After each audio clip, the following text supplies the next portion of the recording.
Assalamualaikum warahmatullahi wabarakatuh.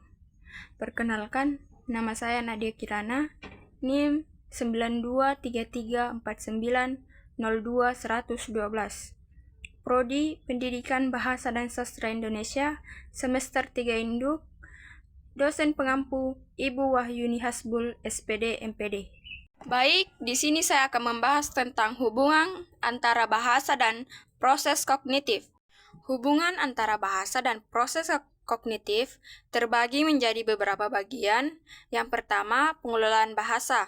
Proses kognitif yang terlibat dalam pengelolaan bahasa mencangkup persepsi atau mendengarkan suara atau membaca tulisan, pemahaman atau menafsirkan makna kata dan kalimat, dan produksi atau menghasilkan kata atau kalimat yang sesuai untuk berkomunikasi.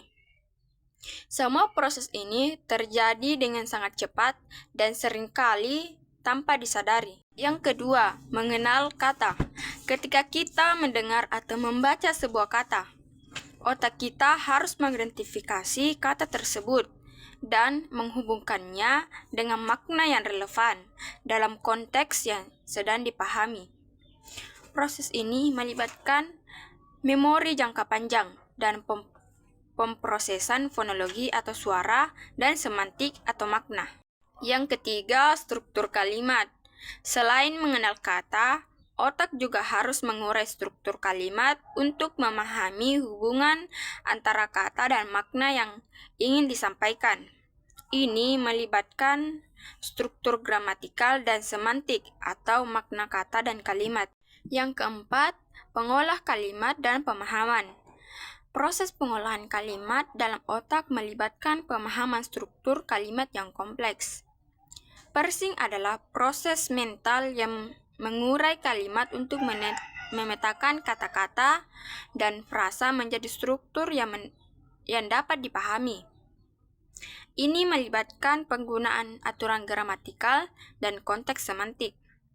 Pemahaman ambiguitas. Kadang-kadang kata atau kalimat dapat melebihi dari satu makna.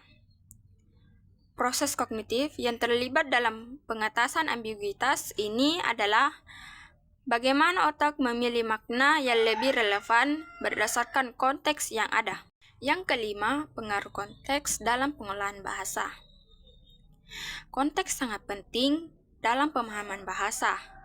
Konteks sosial dan konteks situasional membantu kita untuk menafsirkan makna dari sebuah kata atau kalimat. Misalnya, kata batu dapat berarti benda mati atau sebuah kata yang digunakan untuk orang kaku. Dalam berpendapat, tergantung pada konteks percakapan. Yang keenam, kesalahan bahasa dan proses kognitif. Kesalahan bahasa, psikolinguistik juga mempelajari kesalahan-kesalahan yang terjadi dalam pemrosesan bahasa, baik dalam produksi maupun pemahaman. Kesalahan bisa terjadi dalam berbagai bentuk, seperti kesalahan gramatikal, kesalahan pengucapan, atau kesalahan pemilihan kata. Kesalahan ini memberikan wawasan tentang cara otak bekerja dalam memproduksi bahasa. Yang ketujuh, pengolahan bahasa dan otak. Psikolinguistik juga berfokus pada bagaimana bahasa diproses dalam otak. Dua area utama yang terlibat dalam pengolahan bahasa adalah Broca's area terletak di belahan kiri.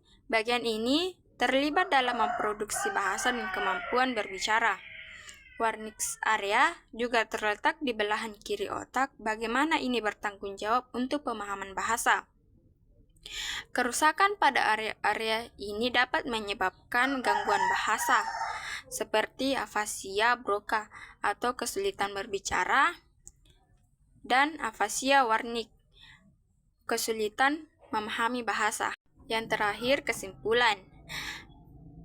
Psikolinguistik adalah ilmu yang mengkaji bagaimana bahasa berinteraksi dengan proses-proses kognitif dalam pikiran manusia. Dengan mempelajari hubungan ini, kita dapat lebih memahami bagaimana kita memperoleh, mengolah, dan menghasilkan bahasa dalam berbagai konteks. Selain itu, Penelitian dalam bidang ini memberikan wawasan penting yang dapat diterapkan dalam berbagai bidang, termasuk pendidikan, teknologi, dan kesehatan mental.